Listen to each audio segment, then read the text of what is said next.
everybody for joining us today. My name is Melissa, and I'm the Executive Director of the Movement Disorder Foundation of Arizona.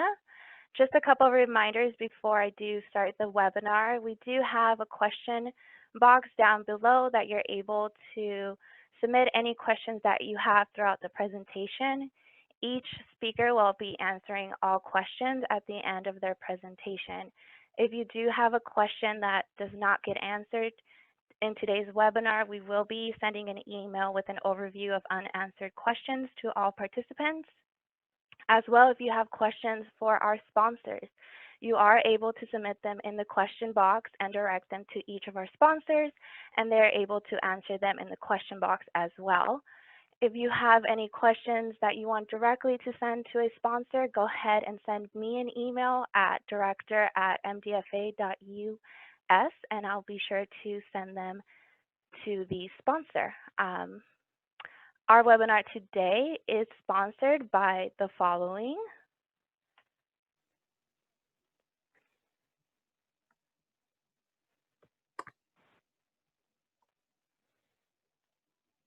Hi, can you guys hear me okay? Can you hear me okay out there, Melissa?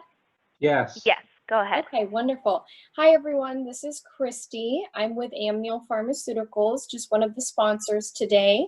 And I wanted to thank you all for being on. This is our new way of meeting. We're excited to have a great talk today with Dr. Evidente. And we make the medication Rytary, which is a carbidopa-levodopa capsule. And it's been out since 2015. It's approved for all stages of Parkinson's. You guys can visit rytary.com for more information. But if you have questions, again, you can submit them, just like Melissa said. But with that, we have a short video from our VP we'd like to share with you all. Hello, I'm Scott Hunter, Vice President of Sales and Marketing at Amneal Pharmaceuticals. We are very excited to be part of this incredible event, and we're confident it will provide a great spirit of community, education, and inspiration for people living with Parkinson's, their care partners, and families. At Amneal, our team comes to work every day with all of you in our minds and hearts. We are passionate and dedicated to our work in Parkinson's disease. Again, we are so glad to partner with you today in this event and wish you the very best.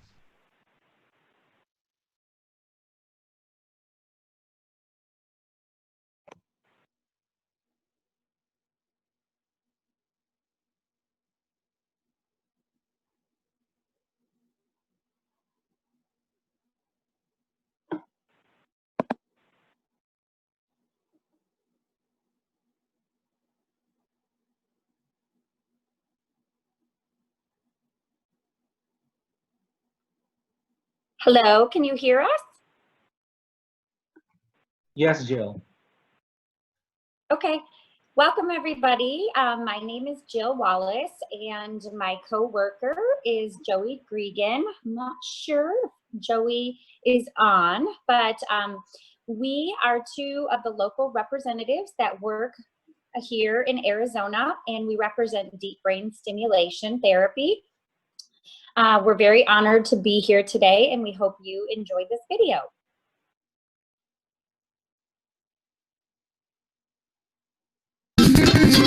I've had Parkinson now for almost 10 years. I was a father, a husband, and a career real estate guy. And I was an athlete. And then I was 47 and I got Parkinson's. I felt sorry for myself for a little bit of time, and I had anxiety over my wife's situation. You know, she didn't marry a guy with Parkinson's. Ryan talked with his doctor about DBS when Parkinson's disease began to limit his freedom. For me, DBS has been a game changer. I look back and I remember how bad it was. It has improved my situation so much, I almost take it for granted.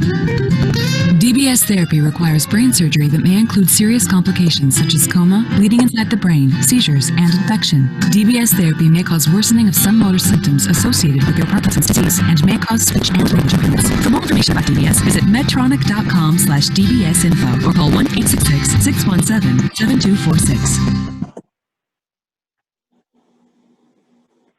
Awesome. Thank you, Gerald, for that. Thank you, Melissa. We have Boston Scientific next, and we have Matthew and Lindsay here. Hi, thank you so much for having us, Melissa and Dr. Evidente. Lindsay is unable to get on the call, but she is my partner here in Phoenix, Arizona. And yes, as Melissa said, we work for Boston Scientific. Let's see, can you see my video now? Yes, perfect. There we go. All right, sorry about that. So yes, we work for Boston Scientific, and we are also deep brain stimulation for the treatment of the motor symptoms of Parkinson's. And we have a directional lead and a 15-year rechargeable battery. And I think we have a short clip from one of our videos here.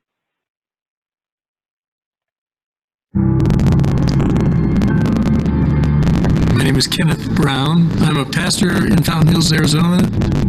Back in my 50s, I was able to walk in the Grand Canyon, hike all the way in to Phantom Ranch, and back out again, a 23-mile round trip. It became history with the onset of Parkinson's. I lost the ability to do that because my legs would tighten up and my back would begin to curl, and I'd be walking bent over, and I just realized I can't do this anymore. I had to give it up, and that was very frustrating. I found out about DBS surgery as a result of a guy in town who was the editor of the newspaper who had DBS surgery. And as soon as I read about it, I said, that's what I want to do. The reason I chose Boston Scientific is because of the lifespan of the device, at least 15 years with the battery in the device. And I'd heard about people who have... Thank you so much. Thank you, Matt. Now we have Abby here, and we have Marjorie here to talk a little bit about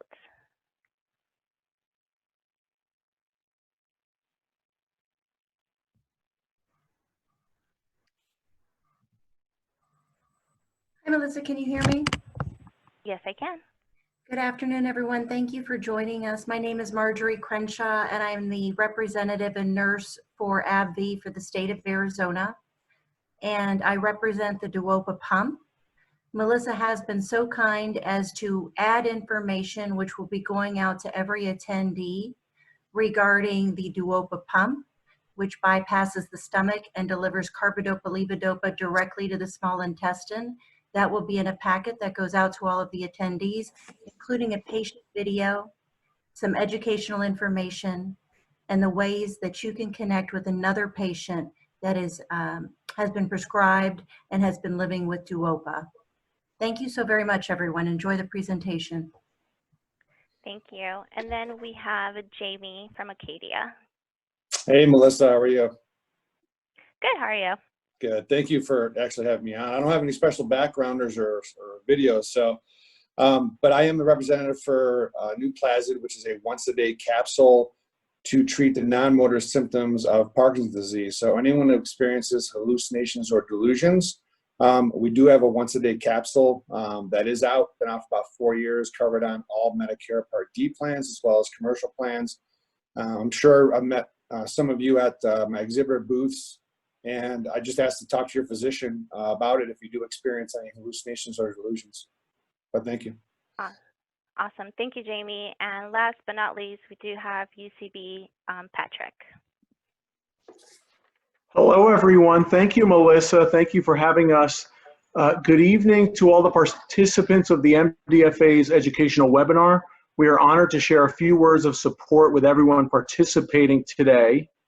And let's see, I just got to start my video. There we go. My name's Pat Aquila, and I work for UCB, where we are inspired by patients driven by science. And every day, one of our priorities is to improve the lives of people living with movement disorders, specifically Parkinson's disease and restless leg syndrome. UCB is proud to sponsor this event, and we'd like to thank the MDFA for the opportunity to participate in this virtual conference.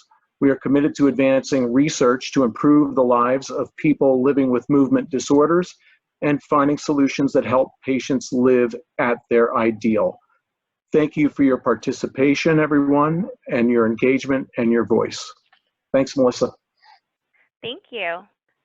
As a reminder to all attendees, if you are registered, you will be receiving an exhibitor guide from me, and it will have the website links to all the exhibitors' websites, brochures, and any extra videos that they have provided for you guys.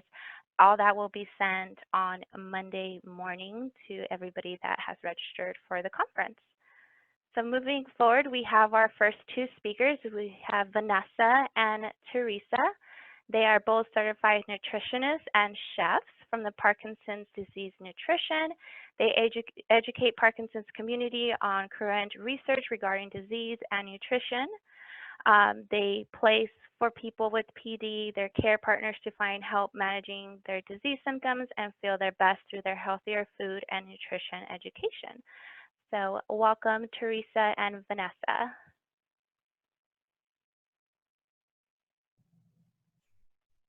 And thank you for having us here today. My name is Teresa Kitchen, and with me is Vanessa Leschak. We are the co-founders of Parkinson's Disease Nutrition. We are a nonprofit organization based here in Tucson, Arizona.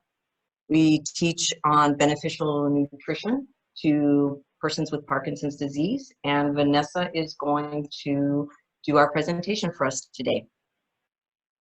Hello, everybody.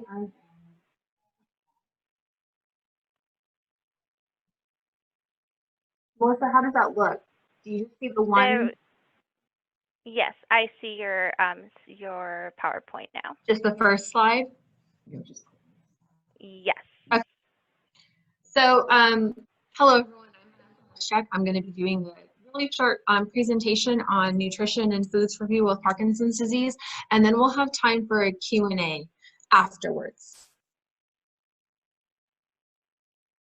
So, at Parkinson's Disease Nutrition, we teach food. We do nutrition consults, cooking classes, meal delivery service. We do community events. We do online webinars. We do support group talk, kind of obviously because of everything going on, moving to more online stuff. So that's what we do. It's just Teresa and I. We kind of manage everything. We've been doing this for a little bit over a year as a nonprofit. Before that, I've been in the Parkinson's community for 10 plus years. Teresa's been in it with me for a couple of years, and then she's more specialized in geriatrics and older adult nutrition. So what is the best diet for Parkinson's disease? There is no specific diet because you can't really prescribe a diet for Parkinson's disease. There's just not enough research. It's really hard to do clinical trials managing someone's food and diet to say this is what's best for your disease. But if you go to nutritionfacts.org, they have a great library of resources and videos done by some scientific research and by a really great doctor, Dr. Greger. He does these videos and talks about the links between certain foods and Parkinson's disease. So when I started going into this over 10 plus years ago, there was nothing online. You couldn't find any information, and now it's coming a little bit more mainstream as to, oh wow, hey, we should be treating our bodies and our diseases what we're eating, because that's something you do every day regardless of what's going on in your life and your situation. You are eating. Those are things to keep in mind, is whatever you're putting in your body is feeding your body. It's either hurting or helping your body. So nutritionfacts.org, if you just Google or if you just search Parkinson's disease, it'll show up with more information about more specific research on the Parkinson's and nutrition. So we promote a primarily plant-based diet. We talk about adding more fruits and vegetables to your diet and limiting the meat products, the dairy products, the animal products, because there's actually research that shows that animal products can add to Parkinson's disease and diabetes and heart disease and just overall like bad health type of stuff. So really we just talk about, you don't have to completely limit all of those things, but maybe adding in more fibrous fruits and vegetables are beneficial to your body. This slide shows what a plant-based diet consists of. So it's basically everything besides meat and dairy. You got your fruits, your vegetables, your nuts, seeds, grains. Those are all high in vitamins and antioxidants. There's a lot of fiber in those foods. Fiber is really good for people with Parkinson's because they have constipation issues. There's a lot of fruits and vegetables are a high water content, which is also good for constipation. So again, good for people with Parkinson's disease. So we talk a lot about foods to limit. If you can completely avoid these foods, but it's hard. So we just talk about limiting these foods and adding in more beneficial foods. So a person with Parkinson's, really our primary concern is to avoid dairy. Dairy has scientific research that shows it can add to disease. It adds to, inflammation of the body. It adds to constipation. There's chemicals in dairy that can cause Parkinson's disease. We'll go over that slide. Also, I will give this PowerPoint to Melissa, and she can email it to everyone who's joining this webinar. Otherwise, it's on our website also, and we'll let you know the website at the end of the call. So avoiding dairy, which includes your milk, your cheese, butter, ice cream, yogurt. Avoiding processed foods. Processed foods tend to have more chemicals than real food. So if you look at, a can of spaghetti and meatballs that cost 99 cents at the store, that's going to be full of a bunch of stuff you don't even know what that is. So you want to try and avoid those things because it's just a bunch of chemicals. There's no real food in those. Again, those processed foods tend to contain higher sodium and sugar, and you want to avoid those also. Those are inflammatory that inflame your body. And when your body's inflamed, it's kind of like a fight or flight mode. So you don't want your body constantly fighting. You want the inflammation to be down so your body can rest and process what it's actually really dealing with. Sugar substitutes are another chemical substance. We don't really know what things like Splenda and Equal and Sweet and Low are made of.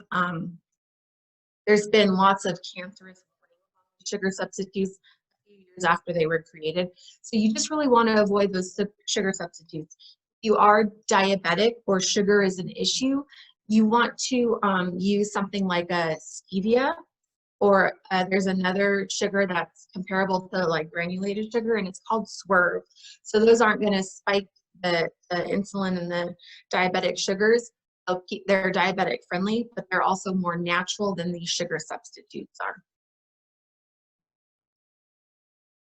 So instead of those, dairy products and processed foods, try dairy-free products. Because diets and nutrition and things are always trending, the stores try and stay, up with those trends. So all of the stores, we're in Arizona, so you have Safeway, you have Fry's, Walmart, Target, Albertsons, Sprouts, Trader Joe's. All of these stores have dairy-free options. You can look for the words dairy-free. You can look for the word vegan. Those will all mean that there's no dairy and meat products in those products. So try a dairy-free milk or a dairy-free ice cream. Dairy-free milks are just made from different nuts. They can come from almond nuts. They can come from cashews. They can come from seeds. They can come from hemp seeds. They can come from oatmeal, flax seeds. So just try a couple dairy-free products and switch those out for your regular products and see how you feel. And, those are a little bit doable steps instead of changing your whole entire diet all at once, which can be overwhelming and stressful. And you don't want to stress your body out more. So when we talk about changing your diet, we talk about, adding these happier, healthier things, taking out some of the bad stuff. If you are interested in our dairy-free trade-out sheet, we have that. Again, you can email us, or I can email it to Melissa. We'll figure out how to get those. But we have all these resources to help you kind of switch over to healthier things. There's dairy-free yogurt. You'll find the yogurt in the yogurt section. You'll find the dairy-free ice cream either with the regular ice cream. At Target, it's with the regular ice cream. At Fry's, it's in its own little section. It'll say dairy-free or vegan or plant-based. Those are the keywords you want to look for. Adding fresh fruits and vegetables to your diet is always a great idea. Fresh fruits and vegetables are the best. Frozen is okay, but when you get into that canned stuff, again, that's more processed and not really organic and real, so you want to try and avoid canned things. I understand that they're a little bit easier to deal with, but try fresh fruits and vegetables, all the antioxidants, all the fiber. And then again, we already talked about those sugar substitutes. Raw sugar is better than sweet or equal.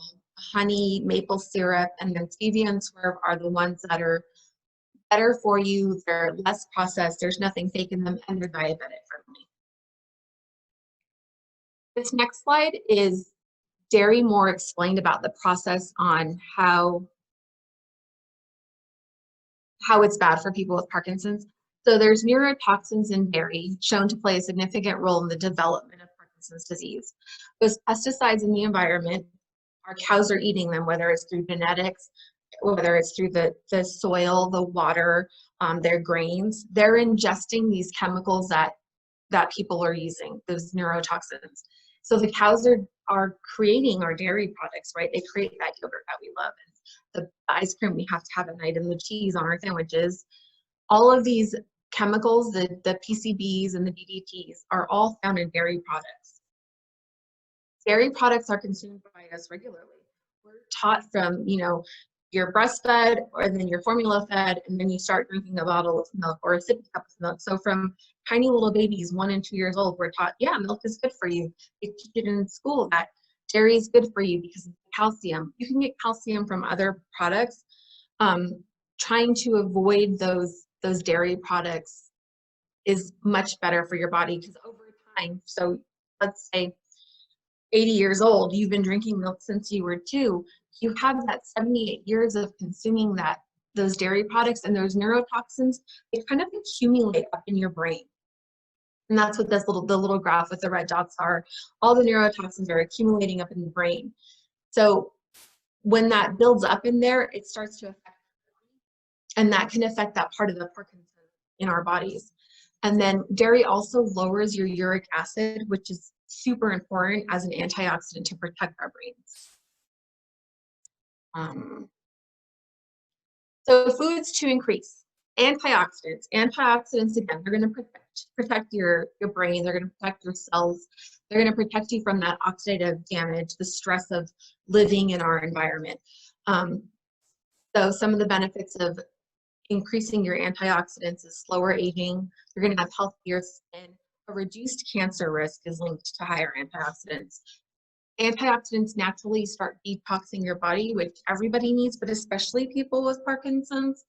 The more detoxing you can do naturally, the better your body is going to be able to sustain and kind of keep your Parkinson's at bay, and then just help your body overall, not even from Parkinson's, but just, aging and our daily. Most vitamins are in your fruits and vegetables, your herbs. Those all contain antioxidants, vitamin C. Michael J. Fox Foundation did a research project, and they have more information on their website. And it says eating a diet high in antioxidants reduces that oxidative stress that aggravates Parkinson's and similar conditions.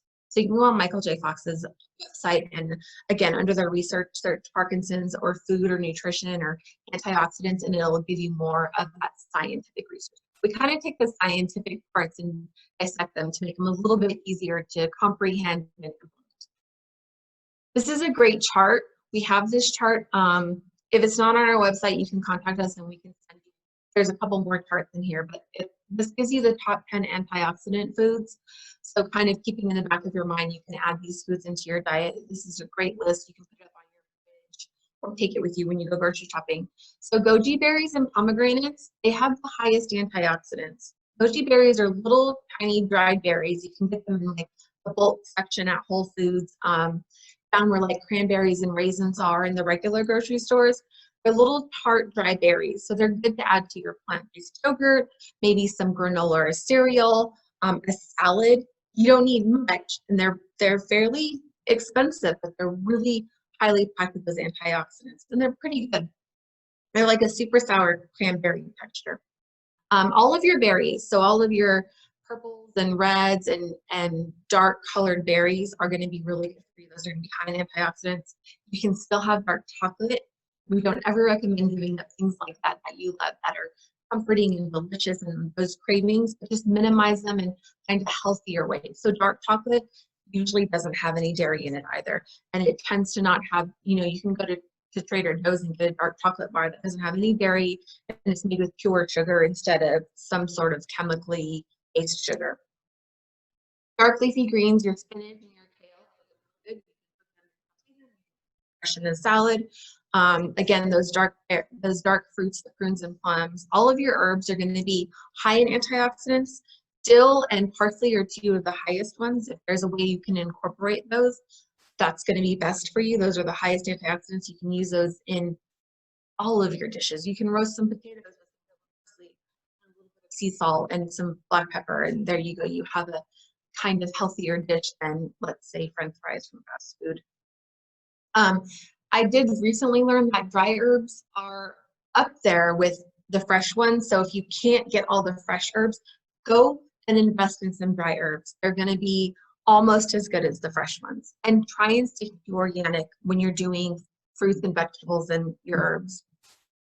Kidney beans and lentils, some of your nuts, pecans and walnuts are the highest. Dark tea, green tea has the highest. Some more foods to increase. We talk about nightshades. Nightshades have natural nicotine, which is neuroprotective. There is research that shows that people who have smoked don't tend to get Parkinson's as much as people who didn't smoke, because there is the nicotine is naturally neuroprotective. They can get Alzheimer's, so I don't recommend smoking. However, there is studies that show that natural nicotine is very good for your brain.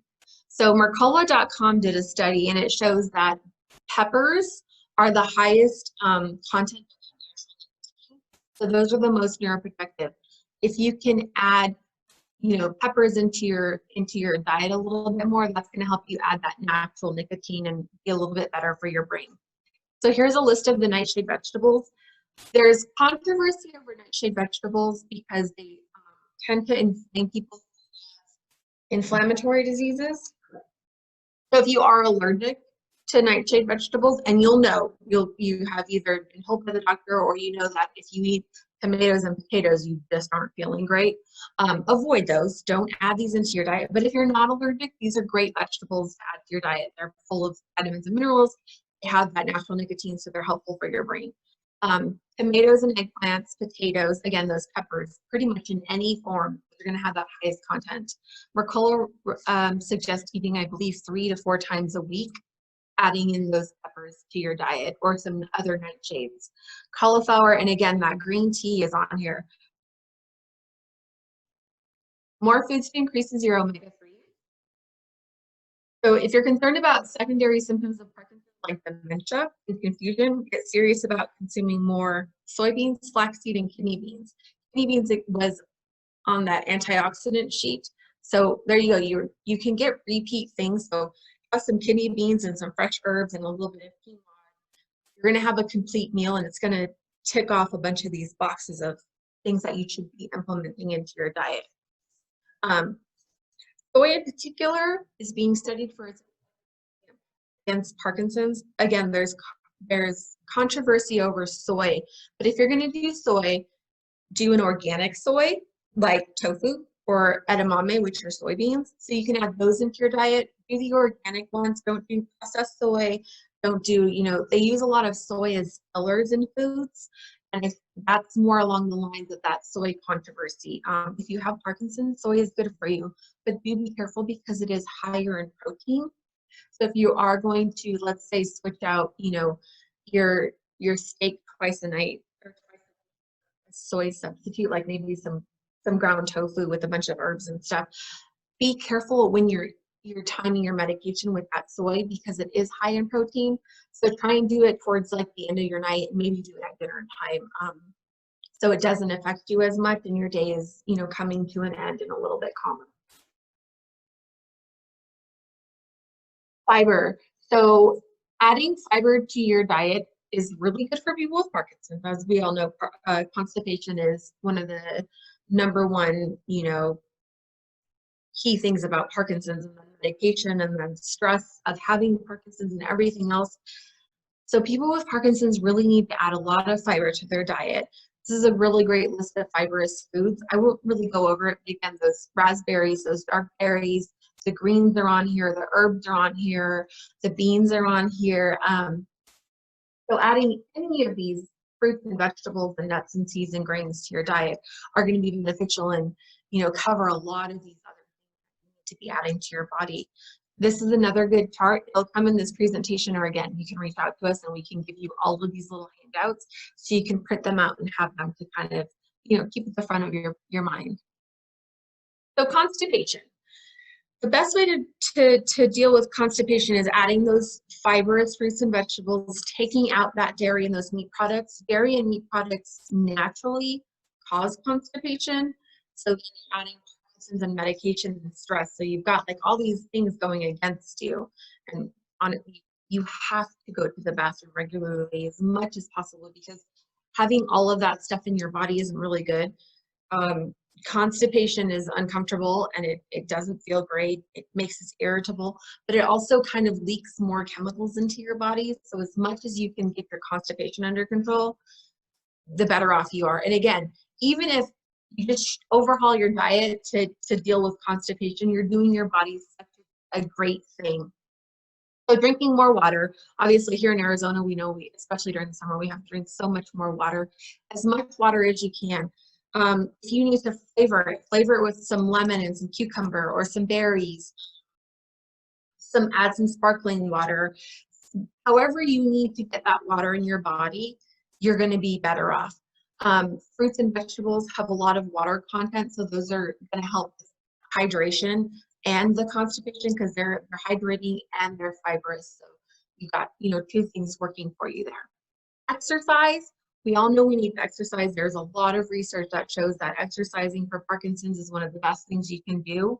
But that also helps for constipation, because you're getting your body going, you're getting your body moving, and then things are going to start moving through your body, and that'll help you. So what about protein? We get this a lot. We do a lot of talks at support groups. So the number one question is, well, protein and medication, and then if I switch my diet and take out all, you know, my beef and chicken, where am I going to get my protein? You can get all protein from plants. So if you look at it, cows eat the plants and the grass and their grains and their seeds and whatever they're fed. They're getting their protein from plants. We're getting our protein from the cows who ate the plants. So all your protein can come from plants. Again, soy is high in protein, quinoa is high in protein. All of your beans are really high in protein. Peanut butter. Protein can interfere with the absorption of some of your medications. So if you have that interference, just make sure you're watching your timing and protein, and try and avoid protein as much as possible during your day. Have your higher protein meals at night, maybe when your day is over and you know you're going to be going to bed soon, you don't have to go anywhere. So that way your body can kind of have a level playing field during the day and not so much interaction. Because when you get your meds and your food proteins fighting against each other, that's what the issue is. And the food proteins absorb faster and easier than your medication protein. So the food protein takes over. If you have your medication within 30 minutes of having a steak, your steak is absorbing all that protein. Your medication protein is not being absorbed, so you're not getting the full effect of your meds. So really just give yourself a good window. And the best way to do that is follow your doctor's, you know, suggestions and the medication suggestions, but also self-monitor and see what you feel and what you notice. Oh yeah, I can have tacos, but I have to wait 2 hours after I take my meds.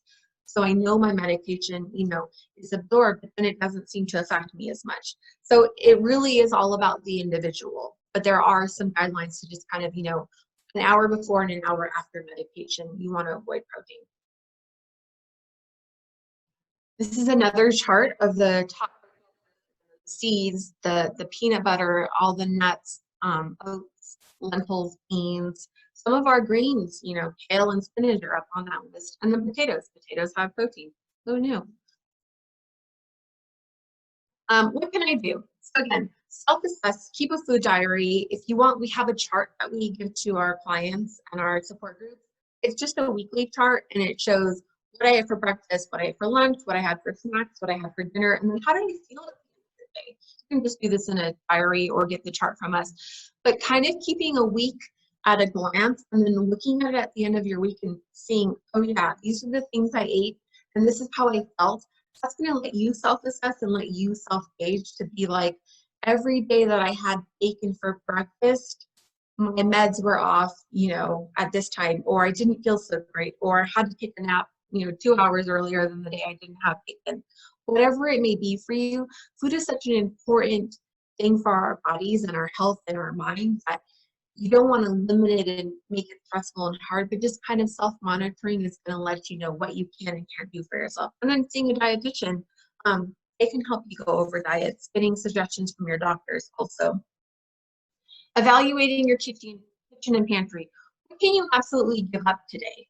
Maybe you are like, okay, Vanessa, I'm going to give up that cheese and I'm going to give up that milk. And I'm going to go to the grocery store and go get some, substitutions that are dairy free. They're still going to be processed, just as your cheese and your milk are processed, but at least they'll be dairy free. So that'll even help wean you off of that and give you a better substitute than adding those dairy products to your body. Try and always go organic. Whenever you're buying anything, go organic as possible. It tends to be a little bit more expensive, but do it as much as possible. We have a list that gives you the best foods to buy organically, and then the things that, it's okay to have conventional or non-organic. Do some meal prepping, planning ahead. So when you're hungry after a workout or after you've been running errands all day, or, you're just bored at home, you're like, oh yeah, I need a snack.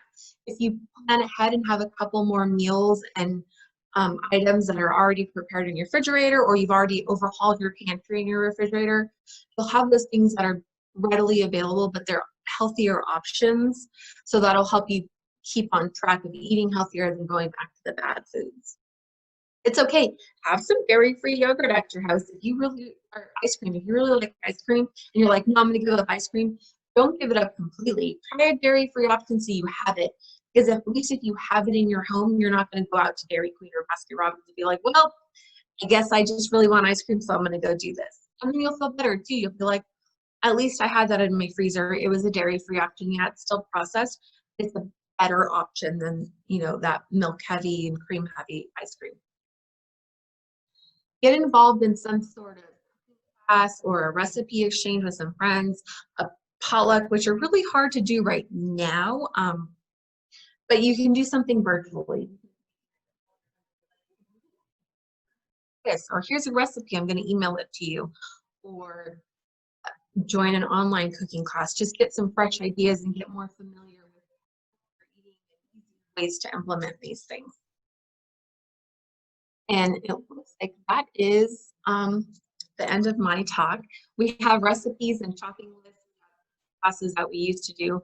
With COVID, we're doing classes.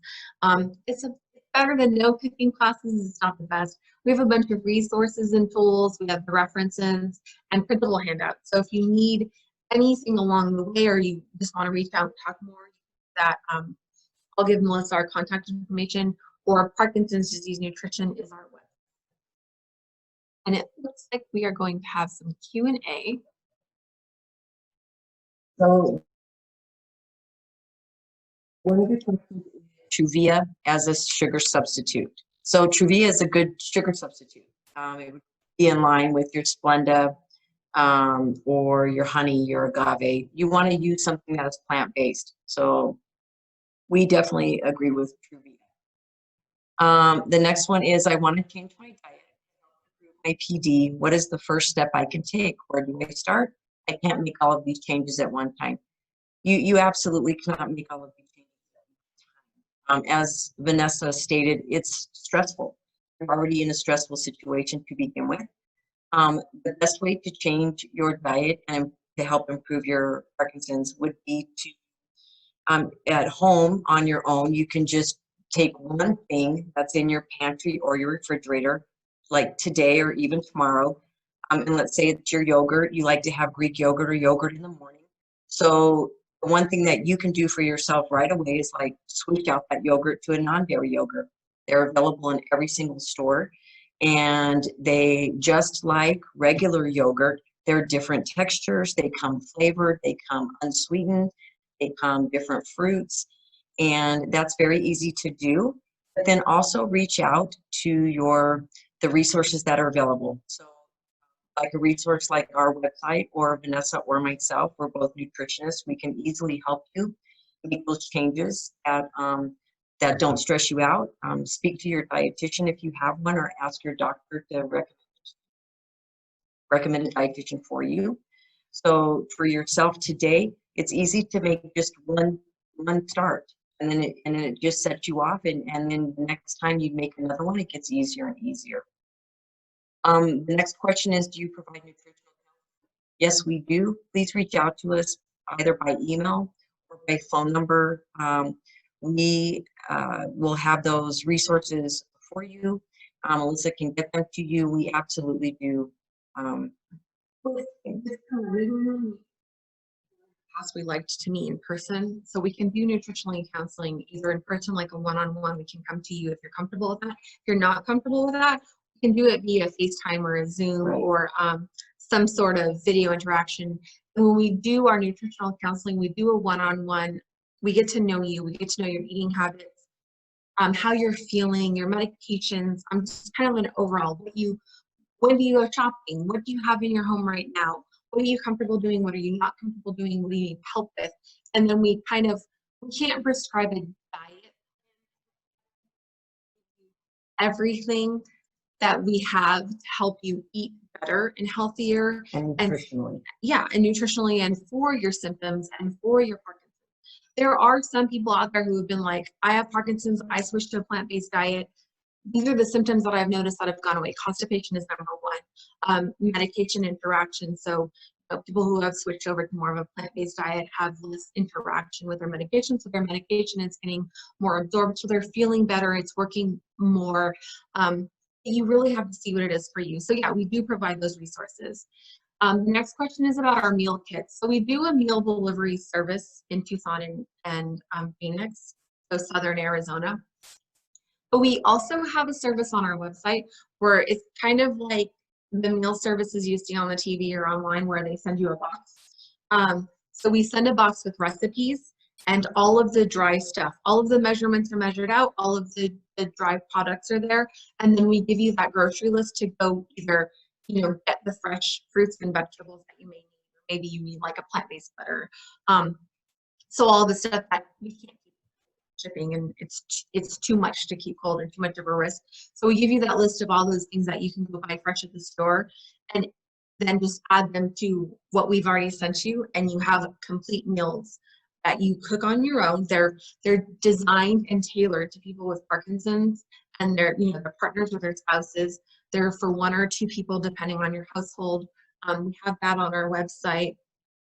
We also have a cookbook that is designed for people like a workbook. So you get it. It has 4 weeks of a menu, shopping list, and the recipes.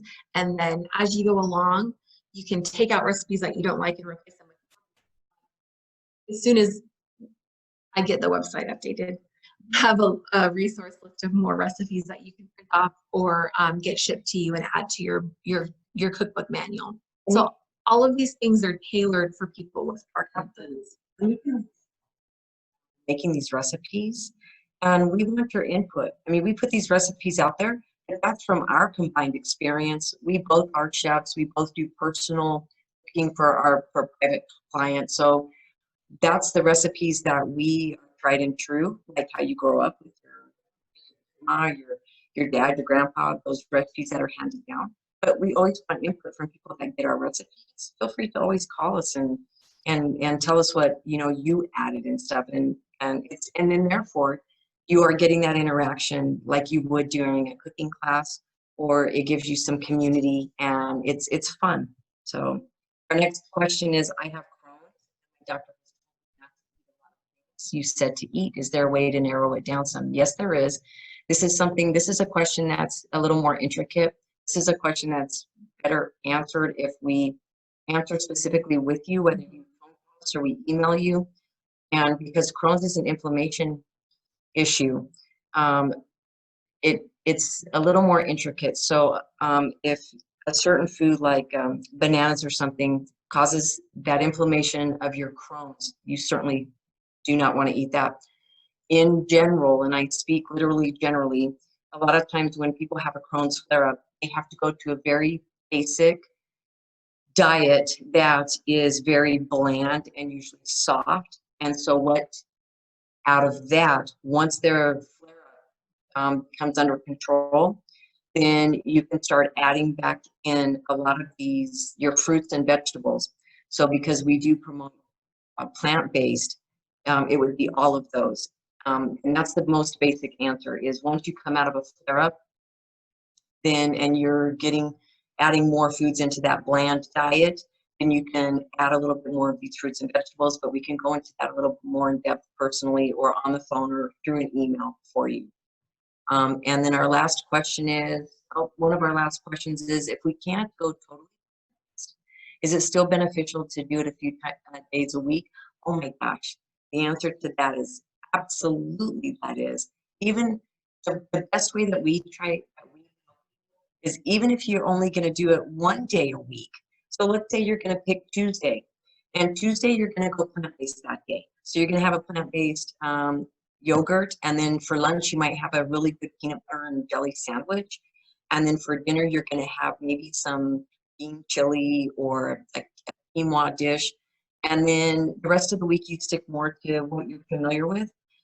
It absolutely, even if you just trade out 1 meal a week or 1 snack a week, anything to help your body is beneficial, whether it's a little bit or a lot. So without any doubt, just give it a try, and it's a lot easier than you think, and it's just as delicious. And so yes, I'm emphatically saying yes.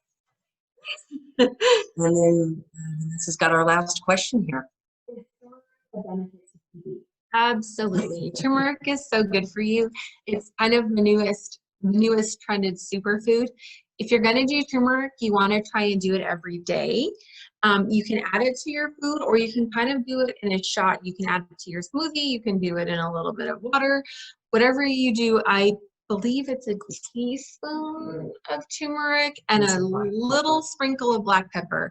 For some reason, the best way to get the turmeric to work is a little bit of black pepper, just like just a little bit of like a dash, like a sprinkle. Again, add it to your food, add it to the smoothie. You can take capsules. They're good at anti-inflammatory. I believe there is, gosh, I forget what it is. I can send Melissa more on the turmeric, but there's a whole little like recipe to mix turmeric with pepper and a couple of other spices, but it's really good for your body. It's an anti-inflammatory. It's got good properties to it, and you know, it can go in Indian food or Mexican food, or you can just take the capsule if you don't like the taste of it, because it kind of has like a little bit of a bitter taste. But the capsules, I believe, have the black pepper in it too. When you're making your potatoes, even if it's a baked potato or you're going to fry some up in your pan, then a little bit of that turmeric, and it really does just take a little bit, and a little bit of black pepper with all of your other seasoning for your potatoes. Oh my gosh, so great. Thank you. There's no more questions. So thank you very much. Thank you very much, you guys.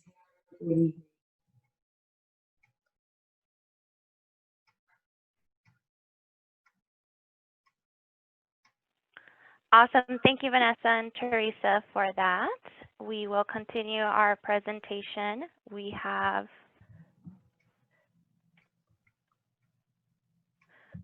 Dr. Evidente next. And Doctor, are you guys able to see my screen? Yeah, we can see it. It's a little blurry, but we can see Dr. Evidente's page. Mine is very clear. Okay. Oh, is it clear on your end? To me, I can, but it could just because I just exited out of my thing. Okay, perfect. So we have Dr. Evidente. He is our current director of the Movement Disorder Center of Arizona in Scottsdale. Dr. Evidente has been a frequent presenter and has been invited to multiple lectures at national and international conferences. He has also served as a principal investigator and co-investigator for numerous clinical trials. Dr. Evidente, thank you for being with us today. Hello there. Can you hear me, Melissa? Yes, we can. Okay.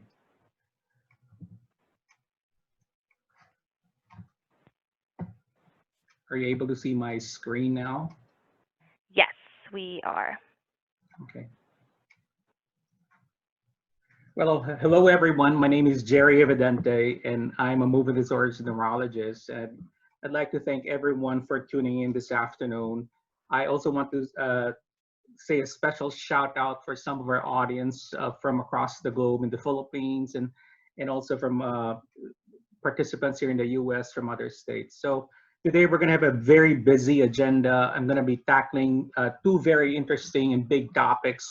One, the first one will be talking about the role of alpha-synuclein in the therapies that are being researched nowadays on removing alpha-synuclein from the brain and bodies of patients with Parkinson's, which they think is the route for curing Parkinson's, hopefully.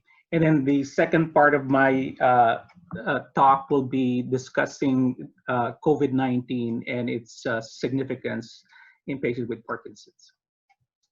So many of you are familiar with this slide. So Parkinson's disease is a brain disorder, and a neurotransmitter called dopamine is deficient because the part of the brain called the substantia nigra, which is in the brainstem or in the midbrain, degenerates.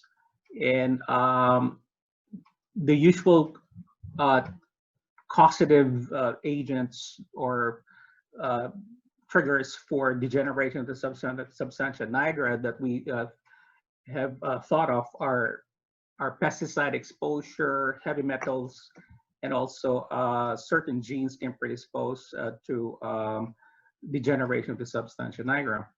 Now, we are able to confirm the diagnosis of Parkinson's usually at postmortem. And what do we find in the brains and bodies of patients with Parkinson's? So what we find is the so-called Lewy body. And then with further staining, especially a special stain called alpha-synuclein staining, we now know that the Lewy body consists of misfolded alpha-synuclein. Now, mind you, alpha-synuclein is not a bad protein. In fact, it is a normal protein which is present in neurons, in the brain cells. In fact, they estimate that alpha-synuclein maybe consists about 1% of the proteins in the neurons in one's brain. So we find the alpha-synuclein mainly in the axon terminals, but we also find it in the cell body right beneath the cell membrane. So we know that alpha-synuclein has certain important functions. So it modulates the stability of the membrane of the neurons.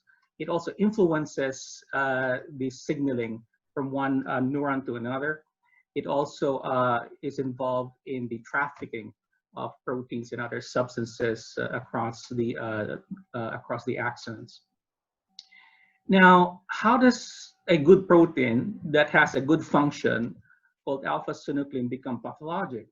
So what happens in Parkinson's and these other synucleinopathies is that the native alpha-synuclein, which is a monomer or a helix, starts to clump and aggregate and forms oligomers, and then further clumps and aggregates forming protofibrils, and eventually the alpha-synuclein fibrils and bigger fibrils, and then eventually the Lewy bodies. So the native form of alpha-synuclein, which is unfolded, is not pathologic. It is only when it misfolds and then clumps together that it becomes pathologic. And there is evidence that the misfolded alpha-synuclein can actually infect other cells. And we have good evidence of that. In fact, in earlier studies of patients who've had cell transplants. So for instance, if these patients, when they pass on and their brains are analyzed, what they found is that the cell transplants from fetuses eventually get infected with alpha-synuclein as well. So we know that the alpha-synuclein, the misfolded alpha-synuclein, can be transmitted from one cell to another. And this is how it gets propagated. Now, what is the effect of misfolding of alpha-synuclein? So what happens is that it interferes with a number of things. So it interferes with transport of these important proteins that have to be transported from one neuron to another. It also promotes mitochondrial defects. So we know that the mitochondria is the powerhouse of the cell. It is the battery that powers the different functions of the cell. And it also fosters oxidative stress and accumulation of bad free radicals. So when oxidative stress levels are high and you accumulate these bad free radicals, what happens next is that cells die, and therefore what we see is that where we find this misfolded alpha synuclein in Lewy bodies, we also see evidence of cell death. And then the other piece of the equation is what causes misfolding of alpha synuclein. So it's for quite some time we've known that there's certain factors which foster or increase the incidence of Parkinson's, like for instance pesticide exposure or heavy metal exposure, like exposure to manganese or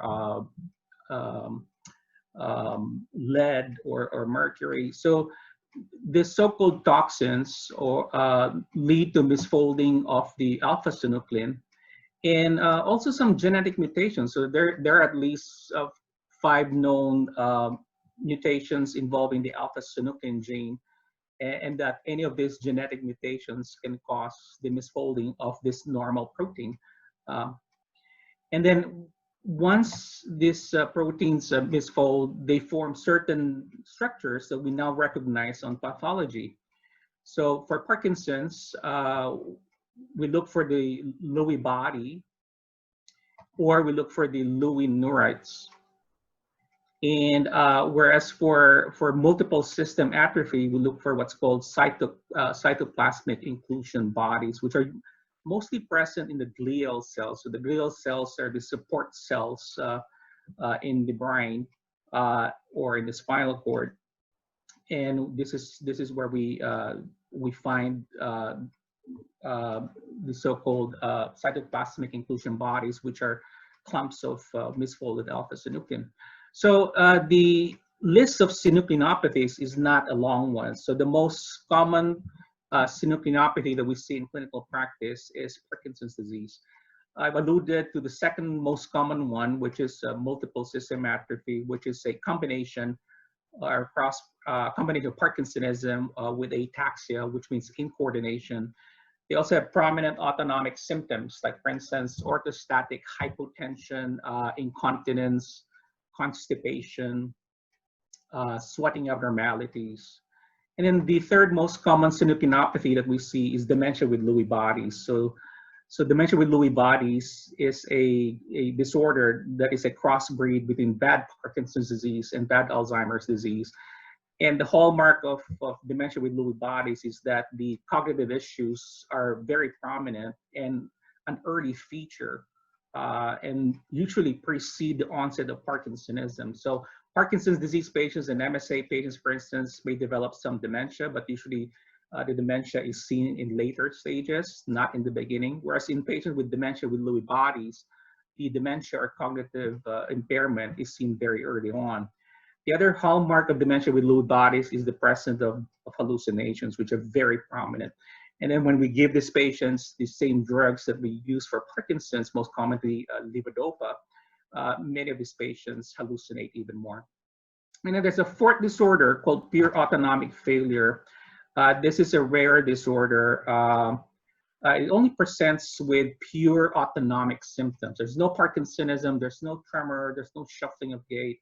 So they have very prominent orthostatic hypotension, urinary incontinence, possibly bowel incontinence, or severe constipation.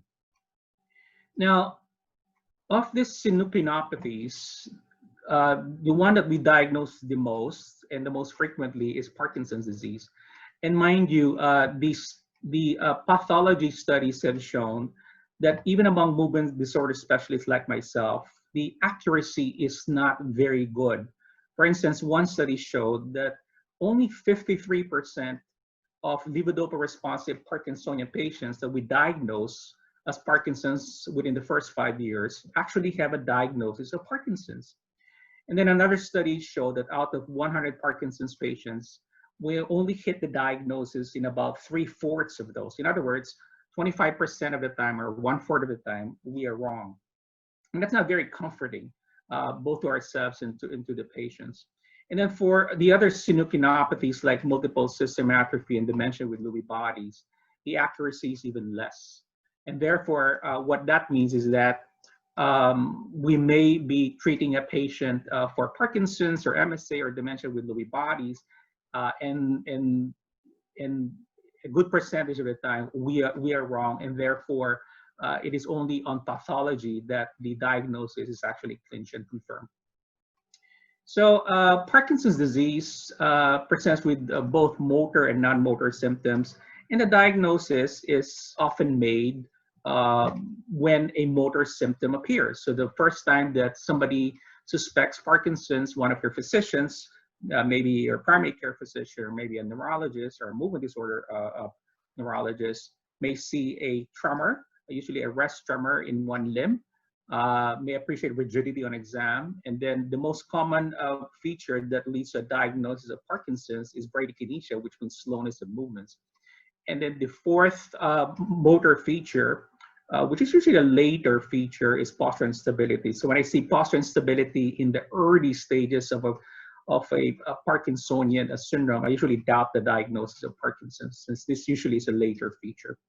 And then what's even more important is that patients with Parkinson's and other synucleinopathies actually present with non-motor symptoms as their initial presentations. So the way we look at this is that the motor symptoms will be the tip of the iceberg, and then you see this huge chunk of ice, beneath the water level that you don't see, that actually precede the so-called non-motor symptoms that precede the diagnosis by many years, as much as 20 years before the first motor symptom appears. So some of these very common non-motor symptoms that we hear about include impaired sense of smell or taste, REM behavior disorder, which is dream acting, mood changes, so they get more frequent anxiety and depression, some memory difficulties. Some of these patients, even from the get-go, when we diagnose it with Parkinson's, present with what's called mild cognitive impairment,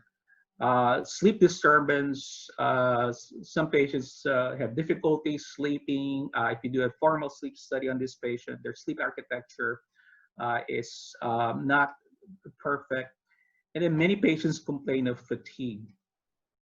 So in other words, what we usually diagnose as Parkinson's would be the so-called clinical Parkinson's, when in fact preceding the actual motor symptoms and recognition of Parkinson's, prior to that, there is this so-called pre-motor stage, and even before that, this so-called pre-symptomatic stage. And the pre-symptomatic stage or pre-motor stage comprise the so-called preclinical stage of Parkinson's, or prodromal Parkinson's. So, and this pre-motor stage can be as much as 10 to 20 years before the first motor symptom appears. But even before that, this pre-symptomatic stage, if you look at this dotted red line here, this is where the degeneration of the substantia nigra starts, and the eventual, progressive loss of dopaminergic cells in the substantia nigra appears. And by the time that the first motor symptom is appreciated, one would have lost at least maybe 50% of the dopamine producing cells in substantia nigra before the tremor appears, before the rigidity appears, before the slowness of movement, shuffling, and so on and so forth. So I just want you to be aware of the so-called pre-motor stage and pre-symptomatic stage of Parkinson's, which can comprise several decades before the diagnosis is actually made. Now, why is it important for us to establish the diagnosis even before the motor stage? Well, if we are more cognizant, especially as clinicians that make the diagnosis of the preclinical symptoms or the premotor symptoms of Parkinson's, then we can probably institute a few things that can potentially influence the progression of the disease or the appearance of the symptoms at some point. So for instance, instituting a lifestyle change. So instead of being sedentary, we'll probably say exercise more, eat healthy, load up on your antioxidants, more veggies, less of the dairy, more fruits, get better sleep. And then as far as the potential neuroprotective drugs are concerned, like for instance, there is some evidence that some dopamine agonists or MAOB inhibitors like rasagiline or selegiline are possibly neuroprotective, can possibly alter the early stages of Parkinson's if given as early as possible. So if we are able to recognize the preclinical stages of Parkinson's or premotor stage, one can argue that maybe perhaps one can institute therapy with one of these potentially neuroprotective drugs. But again, there's no studies yet on this set of drugs as being efficacious in the preclinical stages, because mind you, every study that we've done so far that is looking for a cure for Parkinson's have recruited patients in the motor stage. So for instance, we say, okay, let's investigate this new drug that is an MAOB inhibitor, and we're looking for patients with early Parkinson's. What we look for are the early motor symptoms of Parkinson's. We're not recruiting patients in the premotor stage or in the preclinical stage, and maybe we should be, because almost every drug, or should I say every drug that we've tried so far that look very promising in vivo studies or in animal studies, and that now we've tried to use in humans, all of these studies have failed in terms of bearing out as being neuroprotective or curative for Parkinson's. And maybe one of the reasons for that, or should I say the main reason for that, is that we are recruiting patients later in the stage of Parkinson's, in the so-called motor stage, when in fact we should be recruiting these patients in the earlier stages. So how can we possibly diagnose Parkinson's in the premotor or preclinical stages? So there's several ways that we can potentially do that. And I'm going to discuss each of these three bullet points here. So smell kits. So we know for a fact that patients with Parkinson's have impaired sense of smell. This can precede the diagnosis anywhere from a few years to 20 years before the first motor symptom appears. There's a certain kit that we use called the upset. So I'm pretty sure you guys have some experience in buying products that you kind of scratch off first, and then you kind of sniff and say, okay, test it out and say, okay, this smells like whatever. And these are mainly utilized, for instance, for perfumes and things that are fragrant. So if you use the upset, you will be able to we will be able to test whether your sense of smell is impaired. However, this is not specific for Parkinson's. So there's other neurodegenerative disorders or genetic disorders or other causes for limitations of smell testing. For instance, this is also abnormal in Alzheimer's disease or Lou Gehrig's disease. I did an experiment I'd say about 30 years ago on X-linked dystonia Parkinsonism, which is LUVAG, and their sense of smell is also impaired. Some of the spinal cerebellar ataxia syndromes also present with impaired smell. And of course, there's other reasons for your smell to be impaired, like for instance, nasal congestion, colds. This is very frequently seen among smokers, trauma to the nose, and so on and so forth. Okay, what about the DAT scan or the dopamine scan? So this is widely utilized now in the US and in many first world countries. This is the normal DAT scan in your left. So imagine your nose to be here, your ears to be here this side, and here is the back of your head. And deep inside your brain is the basal ganglia, and this is the normal dopamine signal. If you inject a tracer that tags the dopamine neurons. So it looks like a bean shape, two bean shaped structures here, or kidney shape or tadpole shape. You have a head, which is the caudate head, and then a tail, which is the putamen. So this is the normal DAT scan. And you see here in the right, the DAT scan of a patient with Parkinson's. So what goes first in Parkinson's patients would be the signal in the putamen or the tails. And this is quite quite distinct for Parkinson's patients, and usually starts more in one side first than the other. And usually in Parkinson's patients, we see this asymmetry very frequently. So one side tends to degenerate sooner than the other. So if somebody presents with Parkinson's disease, like a phenotype in my office, I do a DAT scan and I see the DAT scan being normal, then I kind of have to go back to the drawing boards and say, okay, it's not Parkinson's disease, it has to be something else. Or if I see somebody that, for instance, I diagnosed with essential tremor, has no obvious Parkinsonism yet, or maybe has a little bit, but is kind of elderly and not sure whether this tremor or the a little slowness or stoopness or posture is related to a Parkinsonian syndrome and not just to age. If I see this kind of DAT scan, then I kind of say, okay, this patient with essential tremor must have Parkinson's at this stage.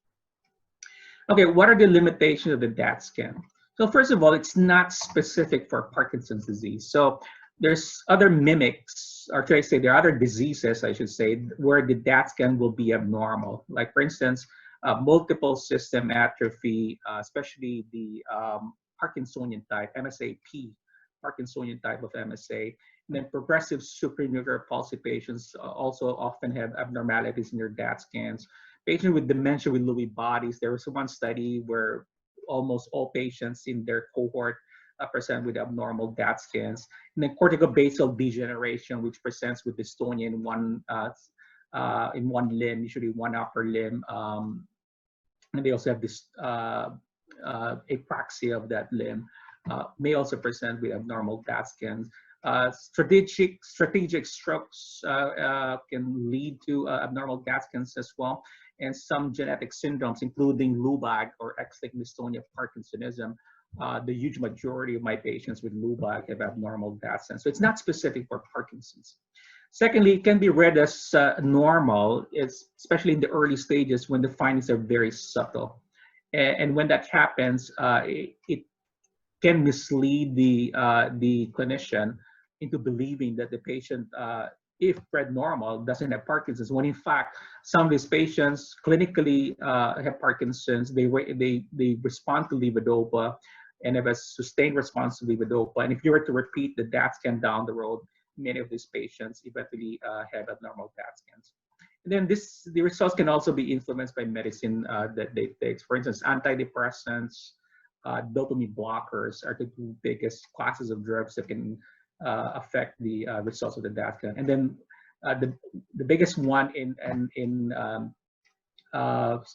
third world countries, this is or even in the US, is that it can be very costly if it's not covered by insurance. So for instance, in the US, the average price, if not covered by insurance, is somewhere in the range of $4,000 to $5,000.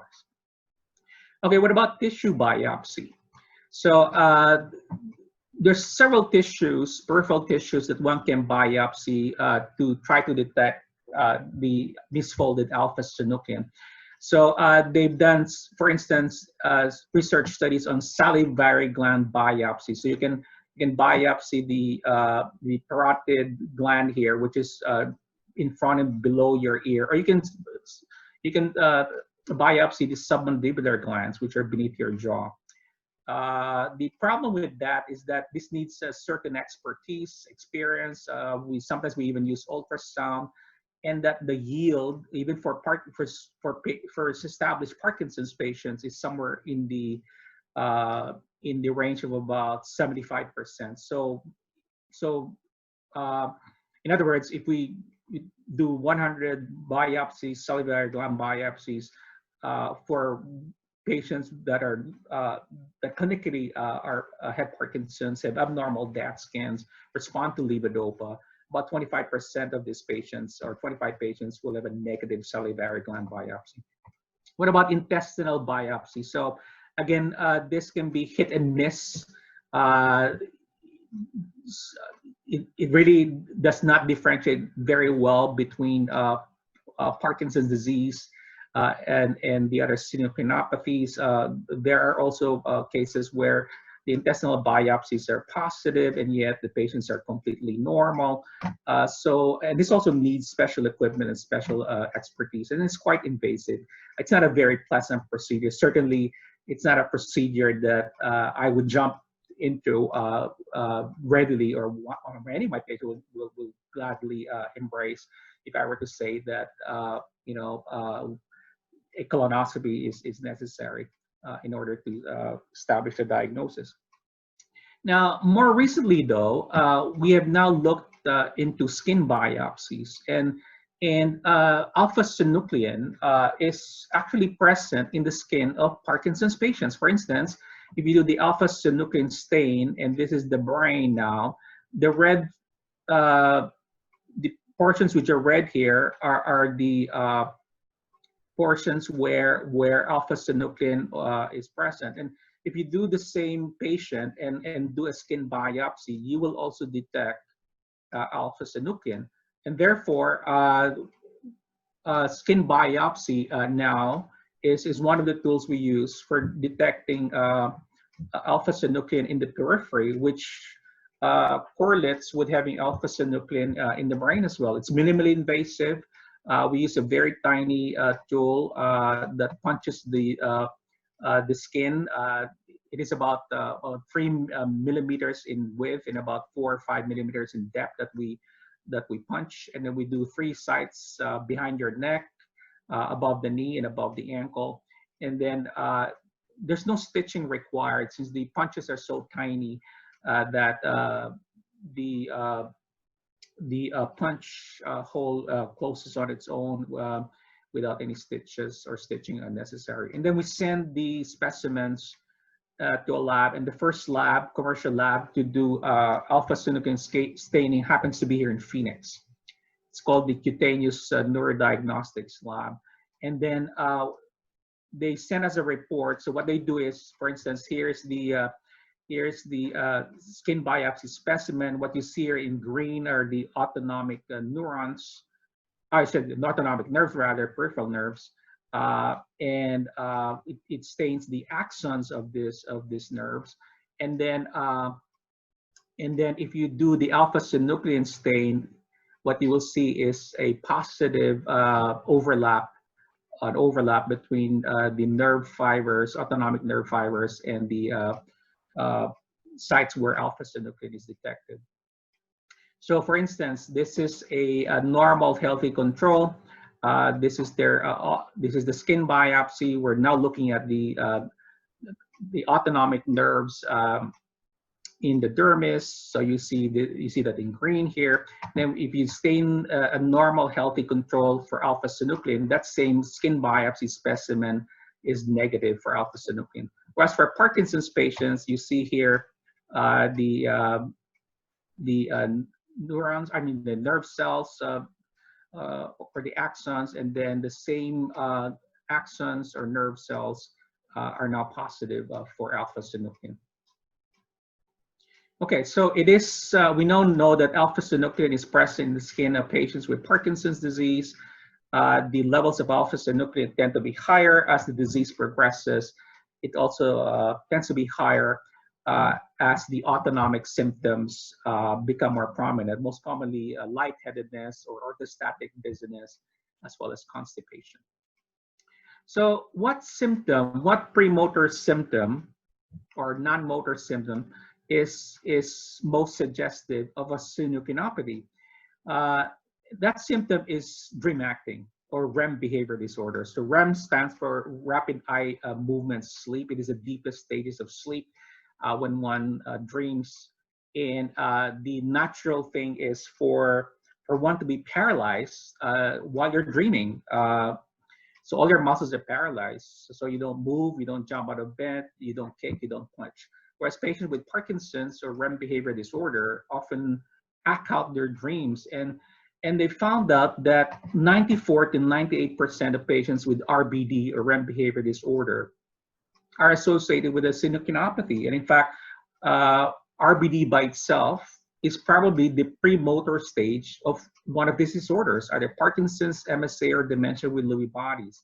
So if a patient is confirmed with a sleep study to have RBD, or REM behavior disorder, what will happen down the road if we follow these patients longitudinally? Well, 50% of these patients will convert to a synucleinopathy in 12 to 14 years. In other words, they will convert to either Parkinson's disease, multiple system atrophy, dementia with Lewy bodies, or pure autonomic failure.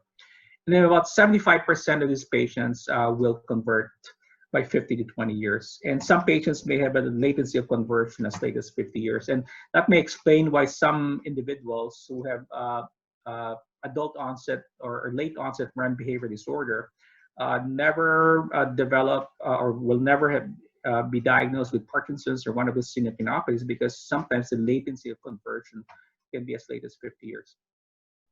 Now, where does the misfolding of the alpha-synuclein first happen? Is it in the brain or is it elsewhere?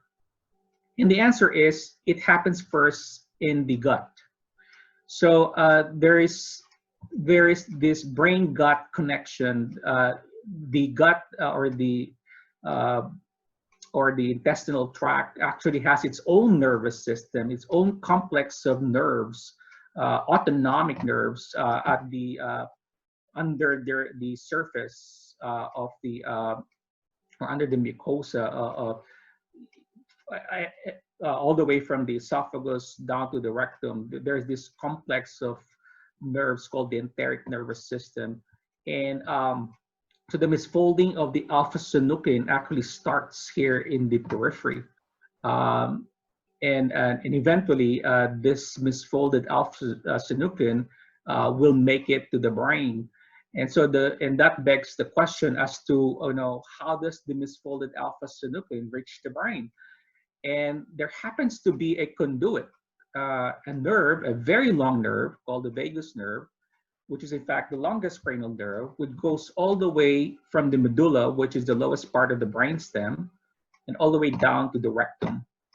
And the vagus nerve is a very important nerve for many, many functions of critical organs and structures. So for instance, your heart, your lungs, your stomach, your small intestines, your large intestines, the liver, the pancreas, the kidneys. So all of this depend on the vagus nerve.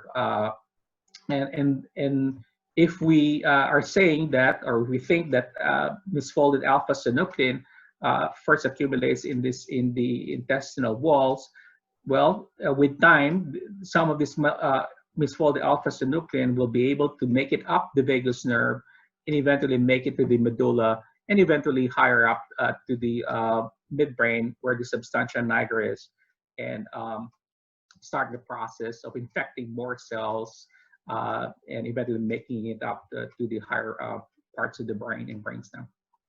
Now, is there a way to reduce or get rid of this misfolded alpha-synuclein? So there's several approaches that are being studied at this point, and we're gonna try to discuss each of this briefly. So there's antibodies, for instance, that can be developed against alpha-synuclein. So for instance, if you do animal studies using mice, and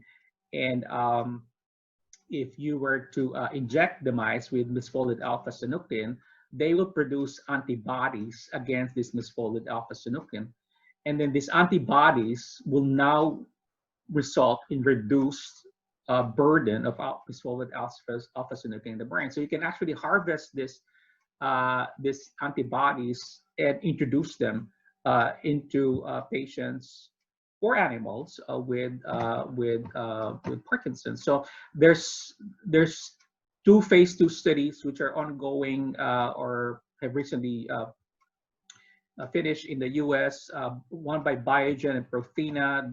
They both are phase 2 studies, and then there's phase 1 trials by 3 companies which are ongoing. The latest one that was reported is the Pasadena trial for a monoclonal antibody called prasinezumab. And this was a study of 316 Parkinson's patients. Unfortunately, they did not meet the primary objective, which is a change in their motor score. There's this scale that we use to monitor the progression of Parkinson's called UPDRS, and that was the primary objective. However, there were improvements which are noted in secondary endpoints. It was very well tolerated, and I think the plan is to move forward with further studies using this this approach.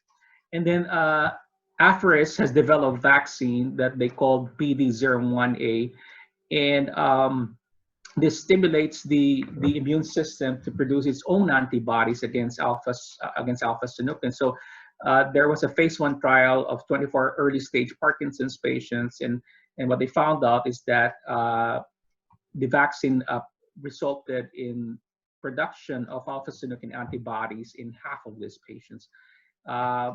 However, they also noted that there was a decline of the antibody levels within a year, and therefore some of these patients needed a booster.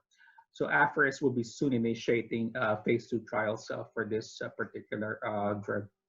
And then United Neuroscience is conducting a phase 1 trial on UB312, again, another vaccine. This will be done, this study will be done in the Netherlands. Although the in vitro and in vivo mouse studies have shown that it promotes unclumping or disaggregation of the misfolded alpha synuclein. And then what about strategies to prevent the alpha synuclein from clumping together or aggregating? So there's at least 2 studies that are ongoing, one by Neuropore, which studies a drug called NPT200-11, and this binds to alpha synuclein and blocks its accumulation.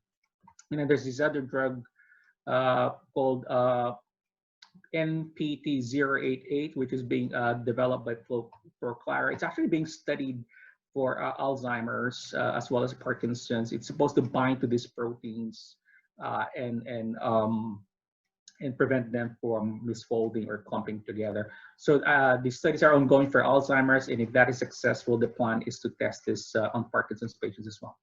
And then lastly, there's a few drugs which are actually out in the market already. They're not indicated for Parkinson's, but they're being repurposed because there is animal evidence or in vitro evidence that some of these drugs that we already have in the market may have properties of dissolving or scavenging alpha synuclein. Now, Ambroxol is a drug which is not available in the US. It is available in Europe and in Asia. It goes by the brand name most frequently of mucosolvan. What it does is it increases a certain enzyme called glucose cerebrosidase in the brain. Of note, about 10% of Parkinson's patients have a mutation in the GBA gene.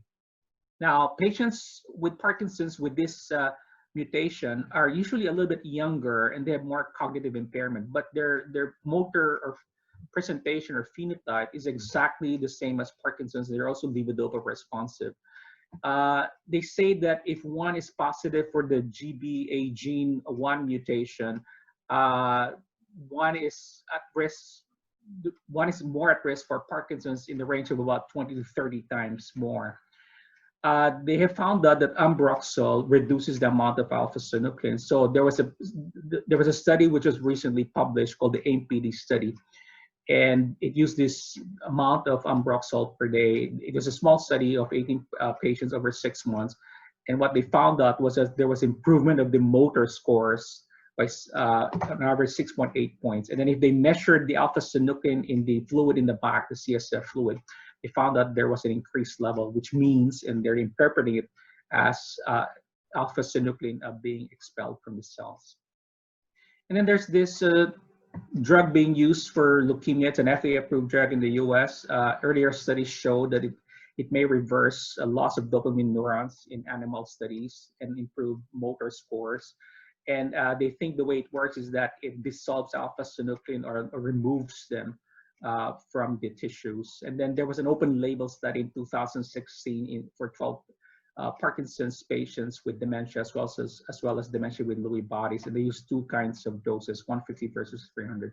And they found out that their motor scores are improved as well as their mental scores or cognitive scores.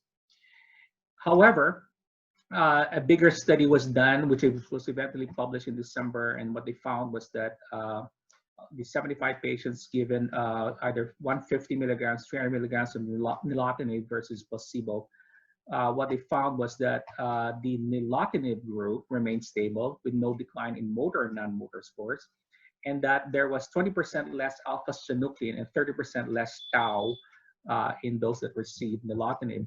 The biggest downfall, though, is that it is quite a toxic drug. It actually blocks a very important enzyme called ABL tyrosine kinase, which is crucial for cell function. So it's not an innocuous drug, and that the side effects are probably going to be the main limiting thing for a wide use in Parkinson's patients. And then there's this diabetes drug called exenatide. It is a GLP agonist. It's used for diabetes. There was a phase 2 trial in 2017, which ran for 48 weeks for 62 Parkinson's patients. And what they found was that their motor scores improved, whereas those with that received placebo worsened. So this is going to be a trial that is going to now enter phase 3. It is ongoing in many states, including Arizona, including my center. They are planning on recruiting 200 patients, and this will run for 2 years. And again, they think that exenatide may reduce the amount of misfolded alpha-synuclein in the brains and tissues of patients with Parkinson's, and hopefully reverse Parkinson's. And then can diet modify alpha-synuclein levels? And I'm glad that Vanessa and Teresa, talked about this also in their talks. So there's evidence of flavonoids being effective or being neuroprotective potentially. It can also be associated with a lower incidence of dementia. And in fact, there's this Chinese herb called bakeline, which was noted in vitro studies to inhibit fibril formation or dissolve alpha-synuclein fibrils. So can what you eat influence misfolding of alpha-synuclein? And the answer is absolutely yes. And again, Vanessa and Teresa touched on this. But as far as Parkinson's is concerned, the bad things that they mentioned in their talk have been touted also to increase misfolded alpha-synuclein in your gut. So processed food, pesticide-treated fruits and vegetables or produce, excessive sugars, preservatives, polyglycerol, lecithin, and heavy metals. Unfortunately, some of these we really have poor control over, like for instance, water, source of water, especially if you're drinking city water. Although manganese seems to be more commonly seen in water sources in farms, so deep wells and so on and so forth. And then these food items can also alter your gut flora, and certain things we consume, including drugs, can do that as well. And the altered gut flora can also foster misfolding. Okay. I think for the interest of time, I'm going to shift to my second talk, and then we can probably reserve the questions for last. Okay, so we now live in extraordinary times, historic times even. I'm pretty sure that in the future, when we ourselves are old, for those of us that are kind of young, our grandchildren will probably ask us about, the so-called pandemic that happened in the 2020s. But this is really quite historic. So COVID-19, it's a new virus which we think was formed and spread from Wuhan, China. It's also called the SARS-CoV-2. It belongs to the coronaviruses, which is a family of viruses that cause the common cold. And the symptoms appear 2 to 14 days after exposure. And the most common symptoms are fever, cough, shortness of breath. And the most vulnerable population are the seniors and the immunocompromised. So those that take steroids, those with autoimmune disorders, diabetic, and so on and so forth. And the question is, does COVID-19 affect the central nervous system?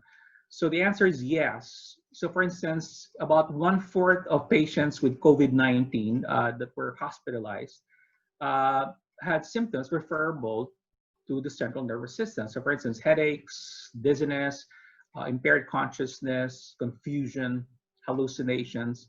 And then a number of these patients have also been described to have seizures or strokes or brain hemorrhage. And the so-called cytokine storm has been thought of as the main culprit for the widespread damage or the acceleration or the increased frequency of death or incidence of death in this population of patients that are affected. And the same cytokine storm is probably responsible for formation of blood clots that eventually cause strokes in some of these patients. And then the next question is, does COVID-19 affect the peripheral nervous system? So again, there have been reports of patients that developed either neuropathy or myopathy from COVID-19. The good news is that there is no direct viral invasion that has been noted of the motor neurons or peripheral nerves, but nevertheless, since many of these patients make it to the ICU, they're very sick, they stay in the hospital for quite some time, they develop what's called critical illness polyneuropathy. So this is not something unique to COVID-19. This is something we see very commonly in critically ill patients from whatever reason that are hospitalized and have a prolonged stay, especially in the ICU. And then some of these patients develop myopathy, which usually manifests as muscle aches. You measure their enzyme levels for creatine kinase, and these levels are elevated. And then there's a question as to whether the virus itself attacks the muscles and causes viral myositis, although I don't think that's been proven beyond reasonable doubt. And then there's been some reports of Guillain-Barré syndrome or GBS. So this is an ascending paralysis. It usually starts at the lower limbs and then slowly rises up. And they eventually, if they develop more severe stages of GBS, may have some paralysis of their respiratory muscles, thus requiring them to be intubated. And then the more important question is, are Parkinson's patients more susceptible to COVID-19? And the answer is no. So there is no evidence of increased susceptibility of getting infected with COVID-19 when one is exposed.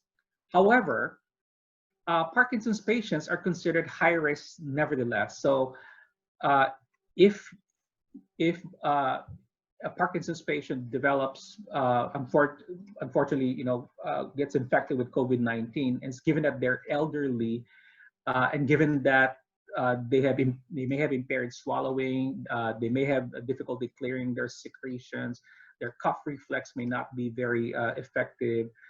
They have some restricted lung disease because their respiratory muscles are weaker to start with. Their muscles in their chest that are needed for respiration are weaker. Then these patients in general are just more high risk for more severe infection. And then there's this recent report in a very reputable journal called Parkinsonism-Related Disorders, which just appeared in May. And these were 2 Parkinson's patients in France that presented with worsening of their Parkinson's prior to the diagnosis of COVID-19. So the first one was an 83-year-old gentleman who had deep brain stimulation years before, presented with worsening of speech, swallowing, and balance. And then only 5 days later developed fever and cough and pneumonia and was tested for COVID-19 and was positive. In the other case is a 73-year-old woman, again with deep brain stimulation, his or DBS, presented with increased falls and worsening of speech, and only 2 days later presented with confusion, not even a cough, but her chest scan showed pneumonia at that point, and her COVID-19 test was positive. So what these 2 case reports tell us is that if a Parkinson's patient suddenly has a worsening of their Parkinson's symptoms, or has more imbalance, or has more falls, or has difficulty with their speech, or more difficult with their speech and swallowing, maybe that patient should be tested at the point for COVID-19. And then some of these early COVID-19 symptoms may actually overlap with Parkinson's symptoms. Like for instance, fatigue is a very common symptom in COVID-19 and Parkinson's. What about the loss of sense of smell? Yep, that's very common in both conditions as well, even before the diagnosis is made for either of these two conditions. Muscle aches, weakness, hot flushes. So there really is an overlap in some of these non-motor symptoms and motor symptoms overlap between COVID-19 and Parkinson's. Therefore, the clinicians and caregivers or patients themselves should be aware of this. Now, can the drugs used for COVID-19 cause neurological damage? And I'd like to focus on chloroquine or hydroxychloroquine because there is evidence that this can cause toxic neuromyopathy. Although this is mainly seen in patients with prolonged use, where, for instance, patients with autoimmune disorders like lupus may be prescribed chloroquine or hydroxychloroquine, and it is the chronic use, not the short-term use, that is associated with this toxic neuromyopathy. And then there's some patients with myasthenia gravis symptoms or presentation that may be due to chloroquine, or if they already have myasthenia gravis, a worsening of their weakness. Now, some studies have shown, though, the good news is that some studies have shown that it might actually be useful for Parkinson's. And chloroquine or hydroxychloroquine activates a certain protein called NUR1, which is nuclear receptor related protein. And this protein is critical for the development and survival of dopamine neurons. And so there's studies many years ago that say that maybe this set of drugs called NUR1 activators may be useful for Parkinson's patients. But again, there's no studies that I know of that have actually formally studied any of these two drugs for Parkinson's. So should Parkinson's patients take any special precautions outside of the usual? And the answer is no. No more than the usual elderly precautions, so avoiding crowds, staying home as much as possible, social distancing, washing your hands for at least 20 seconds, use of alcohol-based hand sanitizers, wearing a mask whenever you go out in public, and avoiding touching your eyes, nose, and mouth with your hands. Now, what about vitamin D deficiency? So they seem to think there is some evidence that those that are vitamin D deficient have a greater risk for major complications from COVID-19. And we know that vitamin D plays a role in your immune system. And it also has an anti-inflammatory effect. And vitamin D is rich in certain food items like dairy products, cereals, fatty fish, sun-dried mushrooms. We can also produce it in our own body if you get enough sun exposure. Now, is there evidence that Parkinson's patients are vitamin D deficient and therefore may be at risk for greater complications with COVID-19? And the answer is also yes. So about 55 to 84% of Parkinson's patients are vitamin D deficient. And in fact, vitamin D deficiency is thought to be one of the predisposing factors to Parkinson's. And we also know that vitamin D affects motor and cognitive functions, both in Parkinson's patients and in the normal population. And then the other question that I've been asked by many patients is, does COVID-19 predispose to the development of Parkinson's disease? And the answer is only time will tell. Although for any virus or any infection to cause Parkinson's or Parkinsonism either in the acute or chronic stage, that particular infectious agent should cause some inflammation in the brain, or the so-called encephalitis. So is there evidence of encephalitis with COVID-19? And the answer is yes. There have been reports of encephalitis with COVID-19. And in fact, a very similar pandemic, and in fact, the last pandemic that occurred before now is the Spanish flu pandemic of 1918, which also involves a flu virus, H1N1 influenza virus. It actually affected even more people, 500 million people. It caused encephalitis lethargica. So many of these patients develop inflammation in the brain. One of the hallmarks is that they got very sleepy or lethargic. It was also called the sleepy disease. And either in the acute stage or in the post-encephalitic chronic stage, they may develop Parkinsonism. And in fact, more than 1 million cases of Parkinsonism were seen with the 1918 flu pandemic, or Spanish flu pandemic. And they also noted that individuals who lived during that era and were born between 1888 and 1924 had a 2 to 3 times greater risk of developing Parkinson's in comparison to those who were born before before 1888 or after 1924. So, for instance, here's a video of a patient with Parkinsonism as a result of the 1918 flu pandemic. And he really presents with classic Parkinson's features: stoopness of posture, hypomimia, tremor, poor arm swing, shuffling gait. So patients with post-encephalitic Parkinsonism can present very similarly to Parkinson's disease. And then there's other movement disorders that have been seen with the Spanish flu pandemic, including dystonia, chorea, myoclonus, and even tics. And then lastly, are there any antiviral drugs currently being used for Parkinson's that potentially may have an impact on COVID-19? And the only antiviral drug that we use for Parkinson's nowadays is amantadine. There is a cousin of this called rimantadine, which was developed and marketed primarily in Russia, but it's also available in the US. And amantadine is an antiviral drug that works against influenza A, and it blocks viral replication. Now, amantadine is rarely used nowadays for the flu prevention, though, because many patients have become resistant to it. Many individuals who develop influenza A or other forms of flu have become resistant to it. However, it's still being widely used worldwide for Parkinson's, where it is actually useful for dyskinesias. The main property it has is this anti-dyskinesia effect for more advanced Parkinson's patients. And then there is a group of scientists that believe that, or propose, should I say, that maybe amantadine may block the viperin channel in COVID-19 and may prevent the release of the viral nucleus into the infected host cell. So this is just conjectural at this point. This is just a hypothesis. There's really no evidence yet. Only time will tell whether some of our patients who are on amantadine,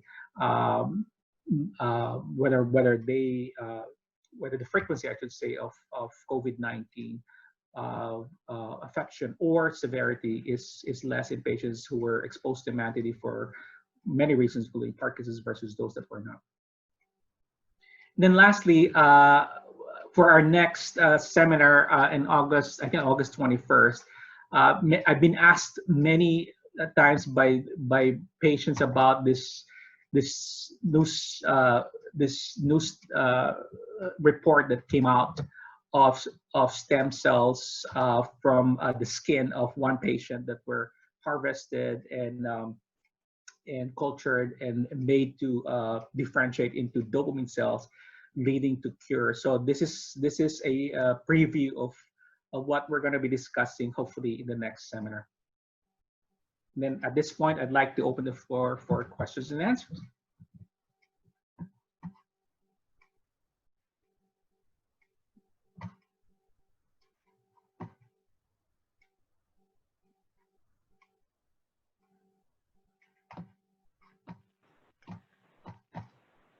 Dr. Evidente, you have about 9 questions in the question box.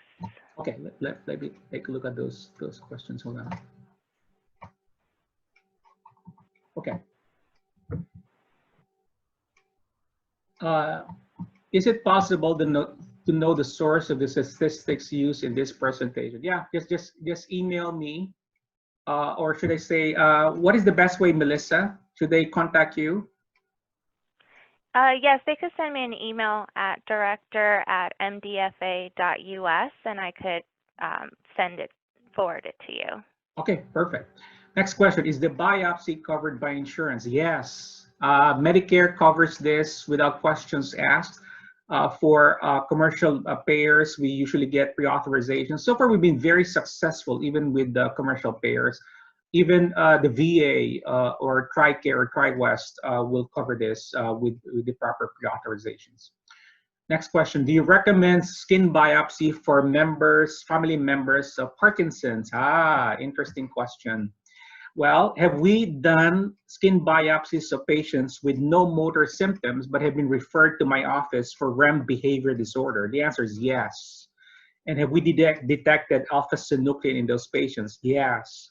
And have we done DAT scans on those patients and have we seen abnormal DAT scans? Yes. So we think that these patients are in the pre-motor stage of Parkinson. So I probably wouldn't do a skin biopsy at this point for just about anyone that has a family member. I would probably wait for at least REM behavior disorder to come out, plus other non-motor symptoms like poor sense of smell, constipation, mood disorders, and so on and so forth to come out. And then if they do have this non-motor symptoms, especially RBD, in the context of a family history, I'll probably say, yep, it's probably worthwhile to do the skin biopsy at that point. Okay, next. How do I get into the phase 3 study to reduce alpha-synuclein? Okay, you just have to find the centers wherever you live, the centers that are participating in these studies. So it's kind of easy to Google this online as to which centers are participating. I know for a fact that they are looking for patients in the earliest stages of Parkinson's at this point. So, and they're looking for patients that so far have not received any treatment for Parkinson's. I won't be surprised though if after the initial studies on untreated early Parkinson's patients that eventually they will branch out to and now study patients with more advanced Parkinson's and those that are receiving treatment. Next question, is REM disturbance or REM behavior disorder with no other Parkinson's symptom a reason for skin biopsy? Yes. As I said, if you have a sleep study proven RBD or REM behavior disorder, you will have a 50% chance of blossoming into a synucleinopathy within the next 10 to 12 years. So the answer is yes. Hi, I just wanted to ask, what are the management on how to relieve the pain associated with muscle spasms in the shoulder? Usually we give muscle relaxants, or if this is Parkinson's related and related to muscle rigidity, then the Parkinson's medication should work as well. What causes or triggers muscle spasms? As I said, the muscles become rigid. And also, Parkinson's patients are more prone to muscle spasms anywhere, and the most common would be leg cramps or back spasms. I also noticed that patients will tend to have involuntary movements of their legs or dyskinesias together with pain from the muscle spasm. Sure, and in fact, dyskinesias can coexist with dystonia or muscle spasms in the same muscles. And some of these patients, some Parkinson's patients will develop painful dyskinesias. Also, one form of dyskinesia is dystonia, and dystonia can be painful. Is there management to decrease dyskinesias? Yeah, I just mentioned amantadine is the most common. And of course, deep brain stimulation is the most common thing next to amantadine. If they don't respond, if they have severe dyskinesias and amantadine doesn't work, I usually recommend deep brain stimulation. PD affects more men than women. You know that there was no relation between PD and COVID-19. However, it is most interesting that more men have suffered from COVID-19 than them. Yeah, I think that's interesting as well. And again, only time will tell as to whether COVID-19 would predispose to development of Parkinson's down the road, and then how many of these patients that develop in the post-pandemic times, let's say a few years from now, how many of these patients that have de novo development of Parkinson's disease, how many of them actually had COVID-19, and how many will be men versus women That would be interesting data to collect over time. Should people with Parkinson's take vitamin D supplement? Usually we do a vitamin D assay. Believe it or not, even if you're exposed to sun and get lots of sun exposure, it doesn't mean that you're not vitamin D deficient. As I said, the prevalence of vitamin D deficiency in Parkinson's is as high as in the 80s percentile or percent, and therefore one can measure this in the blood. It's a very simple blood test. I also wanted to ask what management or drugs can we take to slow the progression of Parkinson's disease? Well, that's why we're working on it, right? I think the main way based on what I've spoken so far, the main way to slow down Parkinson's or reverse it is to take away the alpha synuclein. And so we're working on different strategies, which I just alluded to in my slides. Also, during pain experience, during muscle spasm, can massage or hot packs somehow relieve the pain? Yes, absolutely. Next question. What are the criteria to be the phase 3 study for exenatide? Okay, you should not have received any treatment for Parkinson's, and that you should have the early motor symptoms of Parkinson's. Should not have received levodopa, should have not received any of these MAOB inhibitors or dopamine agonists, and they are going to do a DAT scan, a dopamine scan, as part of the study to really confirm that you have abnormalities that suggest that you have early Parkinson's. If you are already diagnosed with Parkinson's disease, should you still get a skin biopsy? Well, what did I say? That the rate of misdiagnosis of Parkinson's, even among experts like myself, is 25 to 50%, depending on what study you look at.